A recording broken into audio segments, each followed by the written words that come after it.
you know, if you take people, and I've told you this, and you expose them voluntarily to things that they are avoiding and are afraid of. You take young people, say they're 16 to 22, and they're not really feeling that good about who they are, because their life is chaotic and in disorder, and they don't know where they're going. And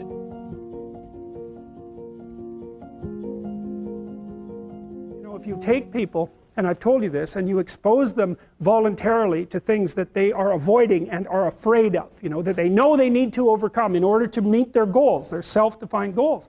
If you can teach people to stand up in the face of the things they're afraid of, they get stronger.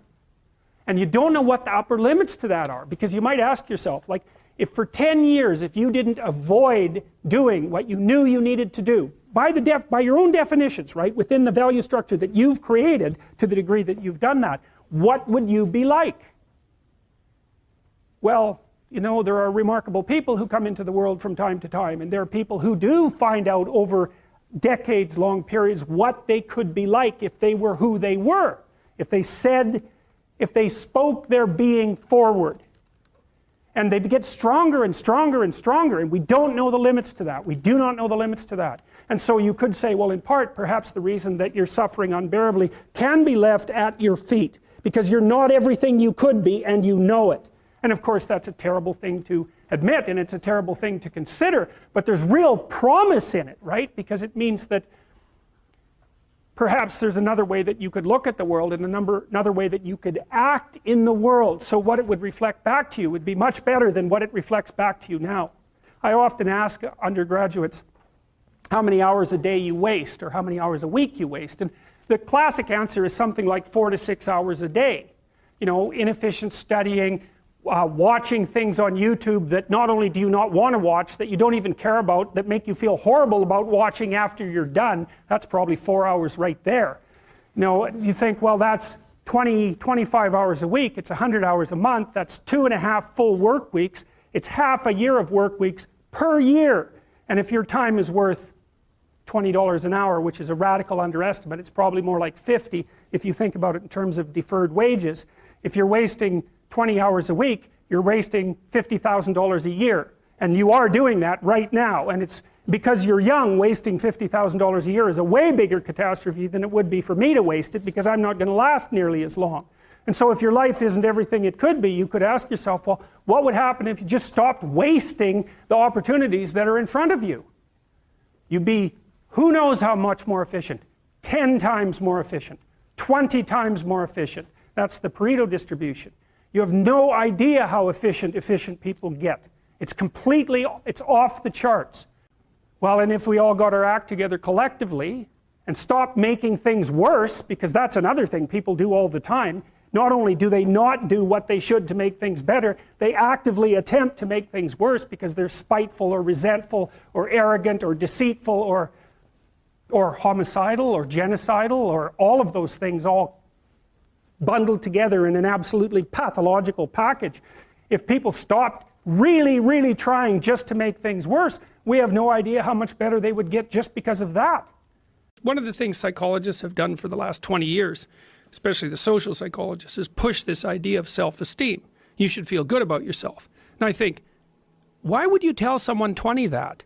It's like, you should feel good about who you are. It's like, no, you shouldn't. Why should you feel good about who you are? It's like, you should feel good about who you could be. I'm not saying that people shouldn't have confidence, but like often you take young people, say they're 16 to 22, and they're not really feeling that good about who they are, because their life is chaotic and in disorder, and they don't know where they're going, and they don't know which way is up. But the thing is, it has to be stated with precision. It's like, you should treat yourself as if you're valuable, especially in potential. But you should concentrate on who you should become, especially if you're young. And so let's say you're miserable and nihilistic and chaotic and depressed and all of that now, and you have your reasons, you know, terrible parenting, abuse, all of those things. It's like, well, you should feel good about yourself. It's like, no, it's not the right message. Is that it's more like you should understand how much potential there is within you to set that straight. And then you should do everything you can to manifest that in the world, and it will set it straight. And that's better than self-esteem. It's like, you're in a crooked, horrible position. Okay, fine. There's a lot of suffering and pain associated with that. Yeah, you can't just feel good about that because it's not good. But you can do something about it. You can genuinely do something about it. And I think all the evidence suggests that that's the case. So I'm telling young people, look, there's no matter how bad your situation is, I'm not going to pretend it's okay. It's not okay. It's tragic, tainted with malevolence. And some people really get hurt by malevolence.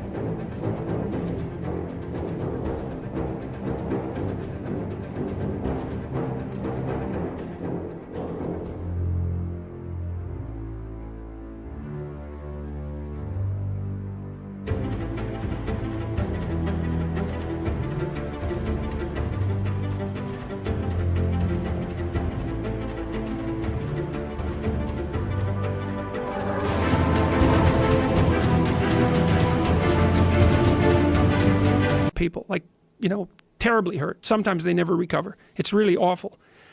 But there's more to you than you think. And if you stand up and face it with a positive, with a noble vision, with discipline and intent, you can go far farther to overcoming it than you can imagine. And that's the principle upon which you should predicate your behavior. And I think that one of the things that's really nice about being a clinical psychologist is that this isn't just guesswork. Like, one of the things, we know two things in clinical psychology. One is truthful conversations redeem people. Because if you come to a clinical psychologist whose worth is salt, you have a truthful conversation. The conversation is, well, here's what's wrong with my life. And here's what caused it. You know, maybe it takes a year to have that conversation. And both of the participants are doing everything they can to lay it out properly. Here's how it might be fixed. Here's what a beneficial future might look like. And so it's a completely honest conversation if it's working well. And all that's happening in the conversation is that the two people involved are trying to make things better. That's the goal. Let's see if we can have a conversation that will make things better. Okay, so we know that works. It does make things better. And then another thing we know is that, well, let's say there's a bunch of things that you're afraid of that are in your way. So you have some vision about who you want to be. Maybe you have to, you know, you want to be successful in your career, so you have to learn to talk in front of a group. It's like, okay, well, you're afraid of that. It's like, no wonder, you don't want to be humiliated. So, okay, so what do we do about that? Well, maybe we first get you to speak in front of one person and then 3 people, you know, for 5 minutes and then for 10 minutes. Like, graduated exposure to what you're afraid of. Voluntary graduated exposure to what you're afraid of is curative. And that's true. It works. The documentation is in. It's how people learn. So to tell people that if you confront the world forthrightly, if you speak the truth and you expose yourself courageously to those things that you're afraid of, that your life will improve, and so will the life of people around you. Like, as far as I'm concerned, that's as close to undeniable fact as we've got. And it also dovetails nicely with the underlying archetypal stories, the heroic stories. It's like, go out there, find the dragon, confront it. It's a dragon, it might eat you, it's dangerous. But it's worse to cower at home and wait for it to come and devour you. Go out there, confront it, get the gold, share it with the community. It's like, yeah, it's the oldest story of mankind. What could you do to improve yourself? Well, let's step one step backwards. The first question might be, why should you even bother improving yourself? And I think the answer to that is something like, so you don't suffer any more stupidly than you have to. And maybe so others don't have to either. It's something like that. You know, like there's a real injunction at the bottom of it. It's not some casual self-help doctrine. It's that if you don't organize yourself properly, you'll pay for it, and in a big way, and so will the people around you. Now, and you could say, well, I don't care about that, but that's actually not true. You actually do care about that, because if you're in pain, you will care about it. And so you do care about it, even if it's just that negative way, you know. It's very rare that you can find someone who's in excruciating pain who would ever say, well, it would be no better if I was out of this. It's sort of, pain is one of those things that brings the idea that it would be better if it didn't exist along with it. It's incontrovertible. So you get your act together so that there isn't any more stupid pain around you than necessary. Well, so then the question might be, well, how would you go about getting your act together? And the answer to that, and this is a phenomenological idea too, it's something like, look around for something that bothers you and see if you can fix it. So now you think, well, let's say you go into you can do this in a room. It's quite fun to do it just when you're sitting in a room, like a room, maybe your bedroom. You can sit there and just sort of meditate on it and think, okay, if I wanted to spend 10 minutes making this room better, what would I have to do? And you have to ask yourself that, right? It's not a command, it's like a genuine question. And things will pop out in the room that you like, there's a stack of papers over there that's kind of bugging you, and you know that maybe little order there would be a good thing, and there's some rubbish behind your computer monitor that you haven't attended to for like 6 months, and the room would be slightly better if it was a little less dusty and the cables weren't all tangled up the same way. And like, if you allow yourself just to consider the expanse in which you exist at that moment, there'll be all sorts of things that'll pop out in it that you could just fix. And I might say, well, if you were coming to see me for psychotherapy, the easiest thing for us to do first would just be to get you to organize your room. You think, well, is that psychotherapy? And the answer is, well, it depends on how you conceive the limits of your being. And I would say, start where you can start. If something announces itself to you, which is a strange way of thinking about it, as in need of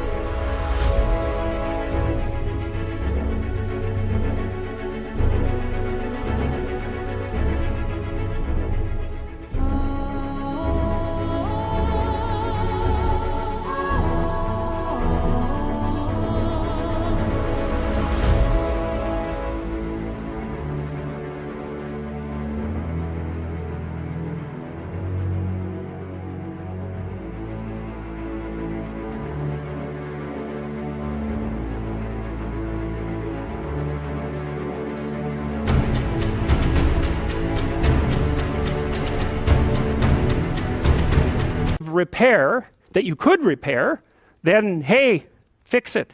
You fix 100 things like that, your life will be a lot different. I often tell people too, fix the things you repeat every day, because people tend to think of those as trivial, right? You get up, you brush your teeth, you have your breakfast, you have your routines that you go through every day. Well, those probably constitute 50% of your life. And people think, well, they're mundane, I don't need to pay attention to them. It's like, no, that's exactly wrong. The things you do every day, those are the most important things you do. Hands down. All you have to do is do the arithmetic. You figure it out right away. So 100 adjustments to your broader domain of being, and there's a lot less rubbish around, and a lot fewer traps for you to step into. And so that's in keeping with Jung's idea about erasing once you've got your mind and your emotions together, and once you're acting that out, then you can extend what you're willing to consider yourself and start fixing up the things that are part of your broader extent. Now, sometimes you don't know how to do that. So you might say, imagine you're walking down Bloor Street and there's this guy who's like alcoholic and schizophrenic and has been on the streets for 10 years. He sort of stumbles towards you and incoherently mutters something. That's a problem. And it would be good if you could fix it, but you haven't got a clue about how to fix that. You just walk around that and go find something that you could fix, because if you muck about in that, not only is it unlikely that you'll help that person, it's very likely that you'll get hurt yourself. So, just because while you're experiencing things announce themselves as in need of repair doesn't mean that it's you right then and there that should repair them. You have to have some humility.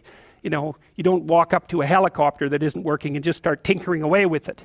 You have to stay within your domain of competence. But most of the time, if people look at their lives, it's a very interesting thing to do. I like the idea of the room, because you can do that at the drop of a hat. You go back to where you live and sit down and think, okay, I'm going to make this place better for half an hour. What should I do? And you have to ask, and things will just pop up like mad. And it's partly because your mind is a very strange thing. As soon as you give it a name, a genuine aim, it'll reconfigure the world in keeping with that aim. That's actually how you see to begin with.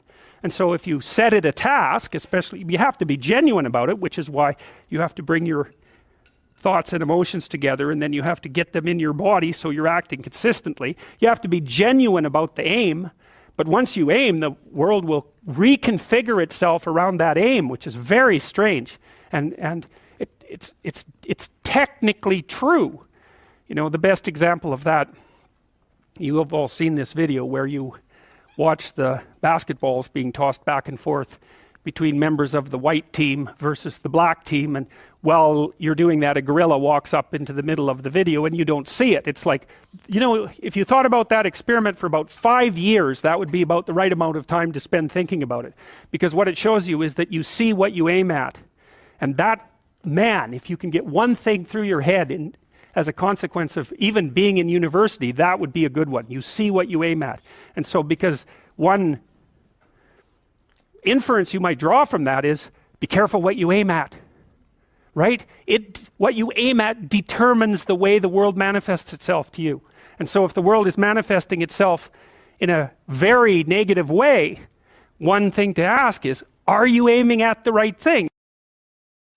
I read the story. It was an autobiography, if I remember correctly, of the captain. I might be wrong about that, but I've got the basic story right.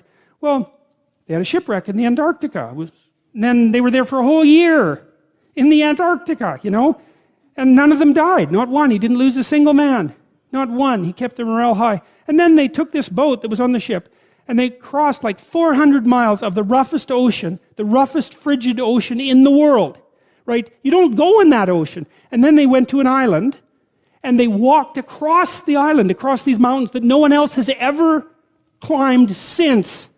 And they went to the city on the other side of the island, and they got a boat, and they went and rescued their compatriots, and everyone survived. It's like, Endurance is the name of the book. You read that book, man, you think, wow, people are really tough, you know, and it's ridiculous. So who knows how tough you are? And maybe you find out by going out to find out how tough you are, right? So you take on a challenge, one that you think you can master, that's just a bit beyond your grasp. And you master it, and then you're a little tougher, and you think, hey, that worked out pretty well. And so then you're more of a monster.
And then you go out and you find another challenge that's even bigger, and you think, well, maybe I can do that too. And then all of a sudden you can, and you get a little bit bigger, and God only knows what the limit is of you. And you find out by pushing yourself against the world. Well, let's talk about friendships for a minute. Here's how you know if someone's your friend. A, you can tell them bad news, and they'll listen. They won't tell you why, you know, you're stupid and why that bad thing happened to you and how something worse happened to them once and, you know, derail the whole conversation. You can actually tell them bad news and they'll listen. So that's a good thing. And then this is a weirder thing. You can tell them good news and they'll help you celebrate. And that's a really good way of deciding who you should have around you, because if you have someone around you, you know, something good happens to you and you're kind of afraid to even admit it because, you know, God, something good happened to you. It's like, you let that be known and it'll certainly be taken away. So, you know, you come out and you sort of tell someone half-heartedly that something good happened to you, and they give you a whack and then talk about, you know, the great thing that happened to them 3 years ago, or worse, the great thing that happened to someone that they knew 3 years ago. You know, it's like, go away from that person. They're not helpful to you, and they're not helpful to themselves either. And so you want to surround yourself, you got to think about this. You got to surround yourself with people who want the best for the best part of you. You can hang around with weasels and losers that are trying to pull you down to justify the fact that they're spiraling downhill as well. And you know, the upside of that is you don't have to have any responsibility, and you can all whine about how wretched life is, you know, so that's pretty attractive. But I would say it's also a bad medium to long-term plan. And so it's acceptable and desirable to try to surround yourself with people who are facilitating your development. You know, and you might say, well, I've got people around, I know them well, you know, they're not doing that well, and they don't fit into that category. It's like, what's your point? What are you going to do with them exactly? If they'll listen and cooperate with you and move towards a better future, great. If they don't pay any attention and they keep doing the same damn things over and over and they're not going anywhere and it's painful, then maybe the proper thing to do is say, you just have your misery. I'll go off and have my life. And maybe you'll wake up at some point in the future and think that's a better way of being. Because just putting up with it is, well, they call that enabling, right? You put up with that sort of behavior, you're providing tacit consent for it and even tacit approval. It's like, it's a bad idea. You have, I would say, both the right and the responsibility to surround yourself with people who are good for the best part of you. When I talk to people about doing the future authoring program, they often put it off. And it's not surprising because it's hard. But it's more than that. They think, well, I don't know how to write. I'm going to do a bad job. I don't really like assignments. I'm going to have to do it perfectly. I need to wait till I have enough time. And like one of those is enough to stop you cold, and all 5 of them, you're just done. And so I tell people, do it haphazardly, a tiny bit at a time, and badly. Because you can do that. I tell my students when they're doing their theses, master's thesis, write a really bad first draft. And then we have a little conversation about that because they don't think I mean that. Because it sounds like a cliche in some sense. It's not a cliche. It's not a cliche at all. It means you're a terrible writer. But if someone put a gun to your head and said, you have to have your 100-page thesis done by next Monday or I'll shoot you, but I don't care how terrible it is, you would sit down and write it. And the thing is, then you have it, right? Then you have something, and then you can fix it. You can iterate and fix it. That bad first draft, that's the most valuable thing, and so that's what you need. You need a bad first draft of yourself. And there's an idea that Jung developed about the trickster and the jester, the comedian, right? That the trickster is the precursor to the savior. That's one of the things I learned from Jung that was just, it's so unlikely. You'd never think that. It's so amazing that might be the case, but the satirical and the ironic and the troublemaker, the comedian, the fool is the precursor to the savior. Why? Because you're a fool when you start something new. And so if you're not willing to be a fool, then you'll never start anything new. And if you never start anything new, then you won't develop. And so the willingness to be a fool is the precursor to transformation. And that's the same as humility. And so if you're going to write your destiny, you can do a bad first job. You're going to get smarter as you move forward. That's the thing, is that, so something beckons to you. That's what happens here. Maybe the star that Geppetto wished on was the wrong damn star, but at least it was a star, right? At least it was in the sky. At least it moved him forward. And so you say in your life, well, something...